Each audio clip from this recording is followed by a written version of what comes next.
Hey, how are you? This is Matt with Pezon Properties, and I'm standing in a home that we purchased a few weeks ago from a seller who was looking to downsize. And so today I'd like to discuss the pros and cons of downsizing your home and moving to a smaller home.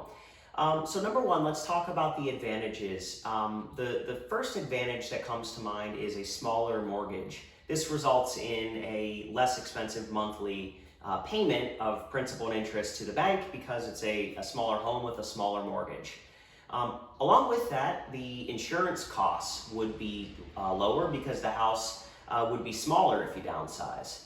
And the third thing is maintenance. Your maintenance costs will be smaller if there's less walls, the kitchen might be smaller, the rooms are smaller, the roof is smaller, so your maintenance is lower. And then because the home, number four, because you downsized, your utility bills would be cheaper. There's less house to heat or cool in the winter or summer. And then usually taxes are based on the size of the house, so your tax bill would tend to be lower if you downsize your home. And then last, number six, if you downsize, you would also make money on the sale of your larger home, which you could put into your pocket and do whatever you want with. Those are the pros. What are the cons of downsizing your house? So if you're looking to sell, you're going to have transaction costs. It's just a part of doing business, whether it's with a realtor or if you sell to a cash buyer who doesn't charge fees, or just transfer taxes, other things, moving costs, those type of things. Those are the top two that come to mind.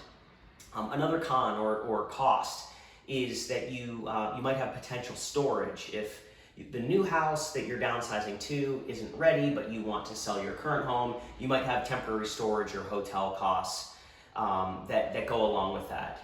And then another thing to think about in today's digital age is if you are moving to a smaller house, you might have more limited work from home, remote work options because there's just less space because you downsized. There's just not, and going along with that, there's just not extra space for storage. Maybe the basement size is reduced, so you might have to look at what you're doing with extra possessions. So what are some of the factors to consider when you're looking at these pros and cons? What factors should you consider when you're looking to downsize? Number one, is there another way to increase, rather than reduce your expenses and reduce your housing costs, is there another way to increase your income so that you could stay where you currently are, but increase your income so that the housing cost is actually lower with respect to your income? Another thing, are your assets diversified? Depending on what your personal investment philosophy is, maybe you want to use some of the proceeds for stocks or bonds, or maybe you have a different type of investment you'd like to do. So before you change your housing, look at your long-term plan for your retirement and for other investments that you have. And also, don't forget about the family. Houses house families. And so what about when the kids or family members or in-laws, extended family, what happens when they want to come to visit but you no longer have the extra bedroom? So it's just something to keep in mind.